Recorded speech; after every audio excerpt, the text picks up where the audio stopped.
నమస్తే నేను కిషోర్. ప్రపంచంలోని అతిపెద్ద ప్రజాస్వామ్య దేశం భారత్. వేలాది సంవత్సరాల సంస్కృతి సంప్రదాయాలతో ప్రపంచానికే ఒక ఒరవడిని మార్గదర్శకత్వాన్ని ఇచ్చిన దేశం మన దేశం. ఎన్నెన్నో ఒడిదుడుకులు మరెన్నో ఎత్తుపల్లాల మధ్యన ప్రయాణం చేసి ప్రపంచ రాజకీయ సాంస్కృతిక సామాజిక ఆర్థిక యవనికపై తనదైన జెండా సగర్వంగా ఎగరేసిన భారతదేశం నిత్యం నూతన సవాళ్లతో ముందడుగు వేస్తోంది. కాశ్మీర్ నుంచి కన్యాకుమారి దాకా అసాధారణమైన భిన్నత్వాన్ని కలిగిన దేశం. అదే సమయంలో ఏకత్వాన్ని ప్రదర్శించటం ఒక గొప్ప విషయమేనని ప్రపంచ మేధావులు అంగీకరిస్తున్న సత్యం. ఈ నేపథ్యంలో ప్రజాస్వామ్య చరిత్రలో మరో మేలి మలుపునకు కేంద్ర ప్రభుత్వం శ్రీకారం చుట్టింది. అదే నూతన పార్లమెంటు భవన నిర్మాణం. భవిష్యత్ అవసరాలకు అనుగుణంగా దేశ గొప్పదనాన్ని ప్రజాస్వామ్య విలువల్ని చాటేలా, శాసన వ్యవస్థ ఘనతను చాటేలా కొత్త పార్లమెంటు భవనం రాబోతోంది. దాదాపు 100 ఏళ్ల క్రితం ఇప్పుడున్న పార్లమెంటు భవనం నిర్మాణమైంది. ఈ 100 ఏళ్లలో జనాభా అనూహ్యంగా పెరిగింది. దేశ అవసరాలు అసాధారణంగా పెరిగాయి. మరోవైపు భవిష్యత్తు సవాళ్లు అంతే స్థాయిలో పెరిగిపోయాయి. ఈ నేపథ్యంలో 4 అంతస్తుల్లో ప్రజల ఆశలు ఆకాంక్షలకు పట్టం కట్టేలా కొత్త పార్లమెంటు భవనాన్ని నిర్మించాలని కేంద్ర ప్రభుత్వం తలపెట్టింది. 971 కోట్ల రూపాయల అంచనా వ్యయంతో పర్యావరణ హిత విధానాలతో ఎలాంటి భూకంపాలనైనా తట్టుకునేలా విశాలమైన కొత్త పార్లమెంటు భవనం నిర్మించబోతున్నారు. దేశ సంస్కృతి సాంప్రదాయాలు ప్రతిఫలించేలా ఇంటీరియర్ డెకరేషన్ ఉంటుందని, పార్లమెంట్ అనే ప్రజాస్వామ్య దేవాలయం ప్రపంచానికే ఒక గొప్ప సందేశం ఇచ్చేలా ఉండబోతోందని చెబుతున్నారు. माननीय प्रधानमंत्री जी द्वारा नए संसद भवन की स्मृति पट्टिका का अनावरण, जिस पर अंकित భారత ప్రజాస్వామ్య చరిత్రలో మేలి మలుపు లాంటి ఒక సన్నివేశం ఇది. 130 కోట్ల మంది భారతీయుల ఆశలు ఆకాంక్షలకు ప్రతీకగా నిలిచేలా రూపుదిద్దుకోబోతున్న నూతన పార్లమెంటు భవన నిర్మాణానికి నిర్వహించిన భూమి పూజ దృశ్యాలివి. వివిధ రాజకీయ పార్టీల నేతలు, కేబినెట్ మంత్రులు, వివిధ దేశాల రాయబారుల సమక్షంలో అత్యంత ప్రతిష్టాత్మకమైన భవన నిర్మాణానికి పునాది రాయి పడింది. पर्वत इवा विचाचलेः इंद्र इवेह ध्रुवस्तिष्ठा इह राष्ट्रमुधारया अभितिष्ठ पृतन्यतः गृह वै प्रतिष्ठा सूक्तं तत्प्रतिष्ठितमया वाचा संस्तव्यं तस्माद्यद्यपि दूर इव पशून् लभते गृहमेवैनानादिगमिषति गृहा हि पशूनां प्रतिष्ठा. కర్ణాటక శృంగేరి మఠానికి చెందిన పూజారులు భూమి పూజ నిర్వహించగా పలు మతాల పెద్దలు ఆశీర్వచనాలతో ప్రధాని మోదీ నేతృత్వంలో భూమి పూజ శుభకార్యం కొనసాగింది. కాయేన వాచా మనసేంద్రియైర్వా బుద్ధ్యాత్మనా వా ప్రకృతిస్వభావాత్ కరోమి యద్యత్ సకలం పరస్మై నారాయణాయేతి సమర్పయామి. ఈ సందర్భంగా మాట్లాడిన ప్రధాని మోదీ భారతదేశ ప్రజాస్వామ్య చరిత్రలో ఇదొక మైలురాయి లాంటి సన్నివేశమని అన్నారు. ఇప్పుడు సేవలందిస్తున్న పార్లమెంటు భవనం స్వాతంత్ర్యం అనంతర భారతదేశానికి దిశానిర్దేశం చేసిందని, రాబోయే నూతన భవనం స్వయం సమృద్ధ ఆత్మనిర్భర్ భారతదేశానికి ప్రతీకగా నిలవబోతోందనే ఆకాంక్షను ప్రధాని మోదీ వ్యక్తం చేశారు.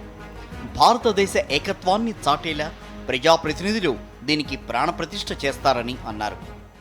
पुराने संसद भवन ने स्वतंत्रता के बाद के भारत को दिशा दी, तो नया भवन आत्मनिर्भर भारत के निर्माण का गवाह बनेगा.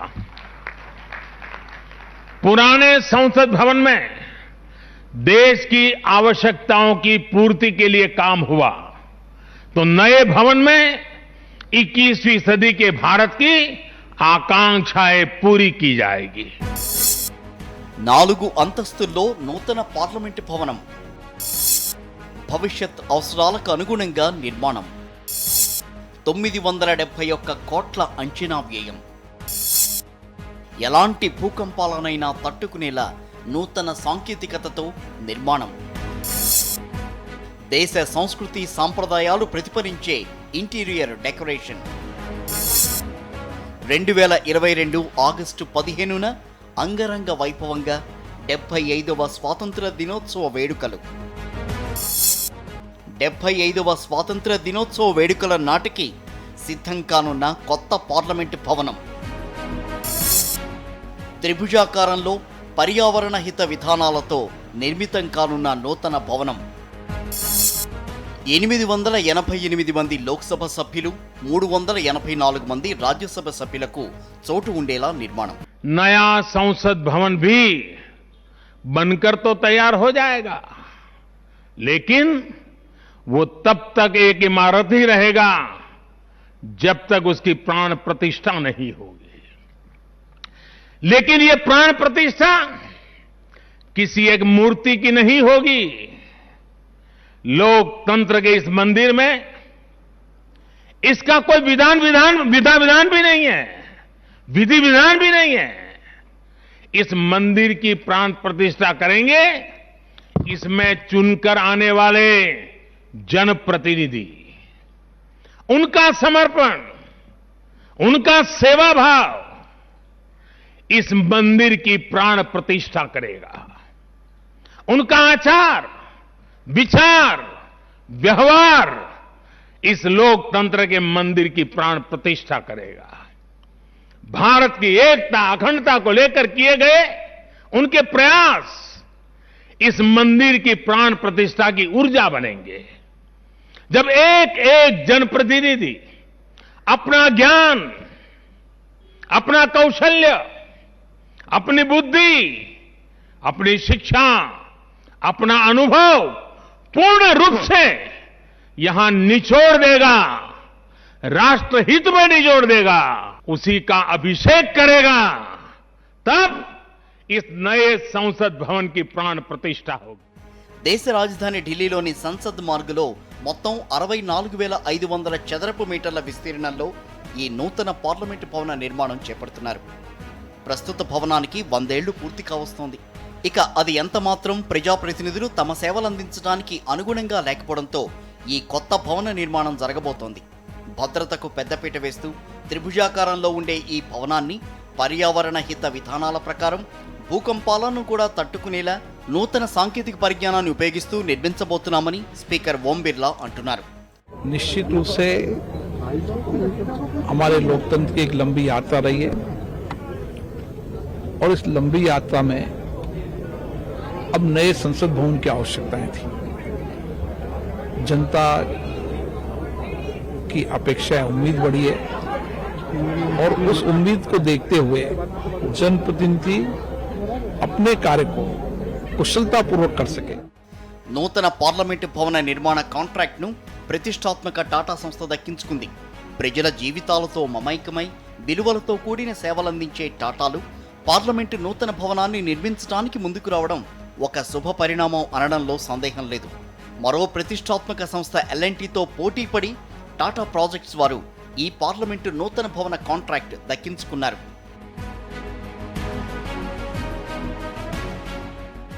దాదాపు 100 సంవత్సరాలుగా సేవలందిస్తున్న ప్రస్తుత పార్లమెంటు భవనం ప్రస్తుత అవసరాలకు అనుగుణంగా లేదనే విషయం గతంలో పలుమార్లు ప్రస్తావనకొచ్చింది.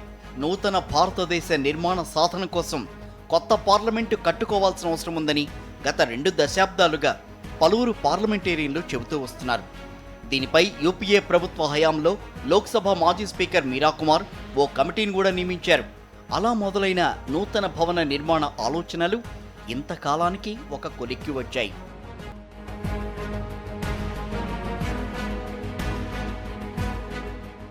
ప్రజాప్రతినిధులు తమ కార్యకలాపాలను ఎలాంటి ఒడిదుడుకులకు లోను కాకుండా కొనసాగించి ప్రజాసేవ చేయాలి అంటే పార్లమెంటు భవనం అందుకనుగుణంగా విశాలంగా ఉండాలని ప్రధాని మోదీ అన్నారు.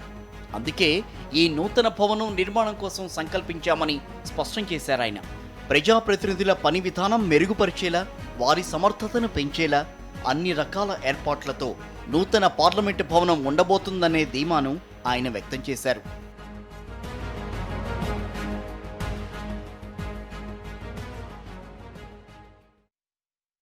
నూతన సాంకేతిక విజ్ఞాన సాయంతో అతిపెద్ద ప్రజాస్వామ్య దేశ అవసరాలకు అనుగుణంగా ప్రపంచ స్థాయిలో అందరినీ ఆకట్టుకునేలా రాబోతున్న కొత్త పార్లమెంటు భవనం విశేషాలు తెలుసుకుందాం ఒక చిన్న బ్రేక్ తర్వాత.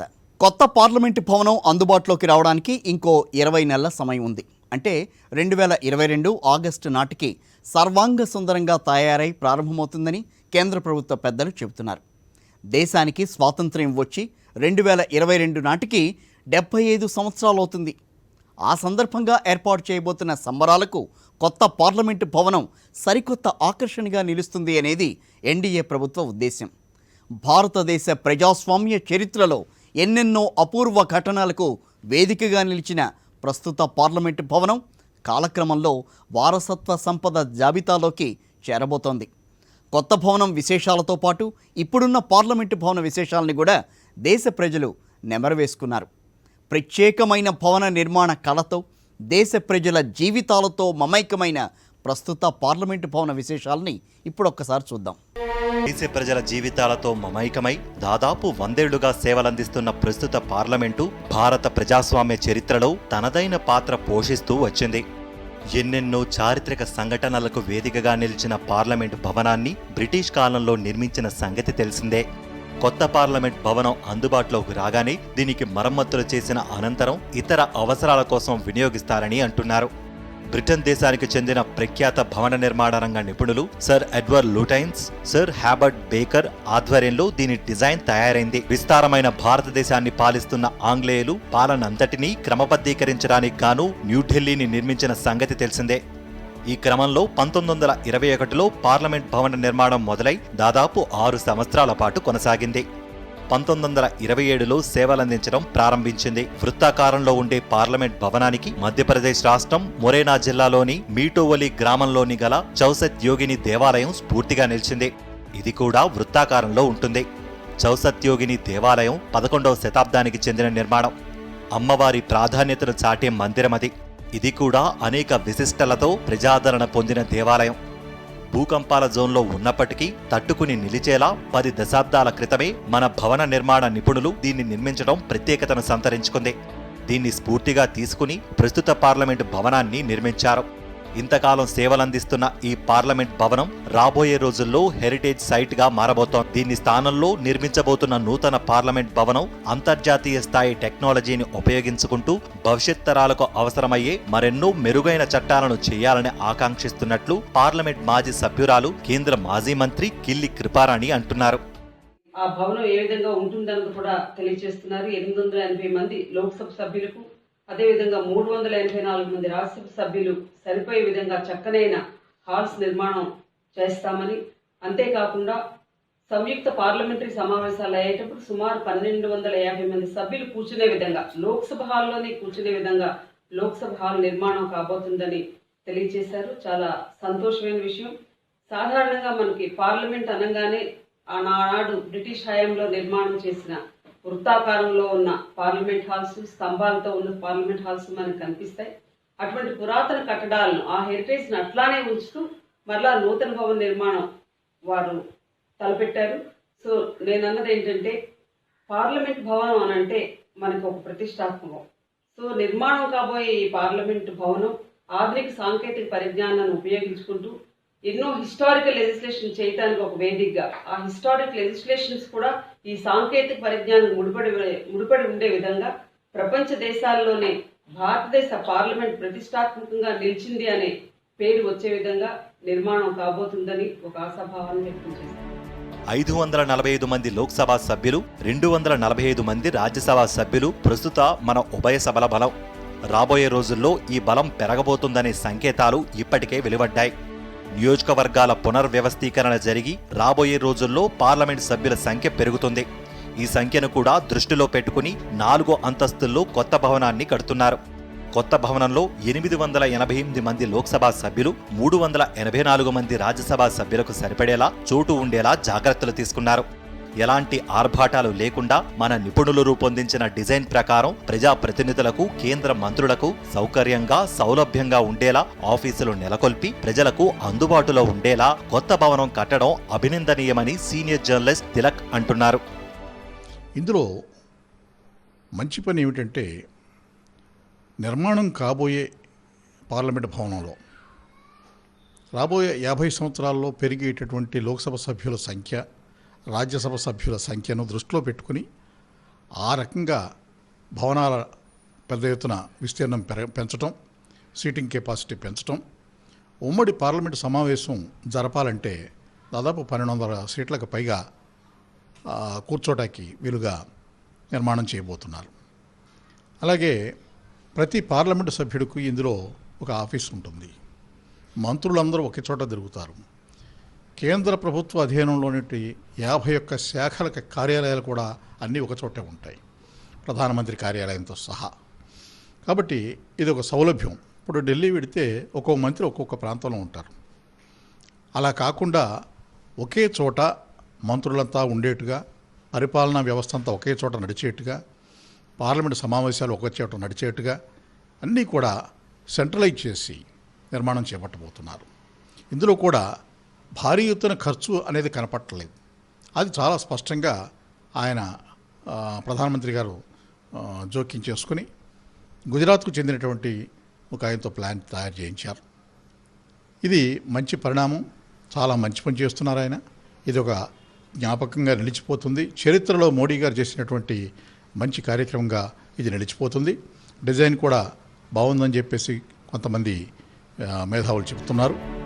చారిత్రాత్మక ప్రస్తుత పార్లమెంట్ భవనంలోనూ రాబోయే ప్రతిష్టాత్మక నూతన భవనంలోనూ సేవలందించే అవకాశం లభించడం అదృష్టంగా భావిస్తున్నామని రాజ్యసభ సభ్యులు మోపిదేవి వెంకటరమణ అంటున్నారు. అవసరం అనుకుంటే ఉభయ సభలు కూడాను ఏకకాలంలో జరుపుకోవటానికి అవసరమైనటువంటి అన్ని రకాలైనటువంటి హంగులతోటి నూతన సాంకేతిక పరిజ్ఞానాన్ని, పర్యావరణాన్ని పరిరక్షిస్తూ ప్రపంచంలోనే ఒక ఐకానిక్ బిల్డింగ్గా గుర్తింపు పొందటానికి రూపకల్పన చేసినటువంటి శుభదినం ఈరోజు. మరి అలాంటి భారతదేశ రాజకీయ వ్యవస్థకే ఒక దిశ చూపించేటటువంటి పరిపాలనా వ్యవస్థకు కేంద్ర స్థానమైనటువంటి పార్లమెంటు భవనం ఈరోజు నూతన భవనం నిర్మాణం చేసుకోవటం అనేటువంటిది శుభపరిణామం. బహుశా 2022 ఆగస్టు 15 నాటికి 75 సంవత్సరాలు స్వాతంత్ర దినోత్సవ వేడుకలు పూర్తవుతున్న సందర్భాన్ని పురస్కరించుకుని నూతన పార్లమెంటరీ భవనాన్ని ప్రారంభించాలి, అందులోనే సమావేశాలు కొనసాగించాలని ఆలోచన చేయటం కూడా గొప్ప పరిణామం. ప్రత్యేకించి ఈ సందర్భంగా మరి ఒక రాజ్యసభ సభ్యునిగా భారతదేశ రాజకీయ వ్యవస్థకు, రాజ్యాంగ నిర్మాణానికి ఒక దిశ చూపించినటువంటి పార్లమెంటు కానివ్వండి, రాజ్యసభలో కానివ్వండి, ప్రస్తుతం ఒక సభ్యుడిగా ఆ పాత భవనాలలోనే మరి స్థానం సంపాదించుకుని అక్కడ కొంత పార్లమెంట్ సమావేశాల్లో పాల్గొనేటటువంటి అవకాశం, అలాగే నూతన పార్లమెంటు భవనంలో కూడాను పార్లమెంటరీ వ్యవహారాల్లో భాగస్వాములు అయ్యేటటువంటి అవకాశం, అదృష్టం మరి నాలాంటి వ్యక్తులకు లభించడం అనేటువంటిది చాలా సంతోషించదగినటువంటి విషయం. భారతదేశానికి స్వాతంత్రం వచ్చినప్పుడు దేశ భవిష్యత్ పట్ల బ్రిటిష్ పాలకులు ఎగతాళిగా మాట్లాడారు. ఎంతో కాలం ఈ దేశం మనుగడలో ఉండదని, తిరిగి విచ్ఛిన్నమవుతుందని కామెంట్లు చేశారు. అలాంటి దశలో ఎవరికి వారే అన్నట్టుగా ఉన్న రాజ్య సంస్థానాలన్నీ దేశంలో విలీనం చేసుకుని సర్వసత్తాక రిపబ్లిక్ ఇండియాను స్థాపించుకున్నాం. మొదటి హోమ్ మినిస్టర్ వల్లభాయ్ పటేల్ ఆధ్వర్యంలో ఈ పని జరిగింది. అలాంటి దశ నుంచి బలమైన పార్లమెంటరీ ప్రజాస్వామ్య దేశంగా జరిగిన ఈ ప్రయాణంలో ప్రజాస్వామ్య విలువలు మరింత శోభిల్లేలా మన నూతన పార్లమెంట్ భవనం వేదికగా మరింత కృషి జరగాలని ప్రజలు కోరుకుంటున్నారు.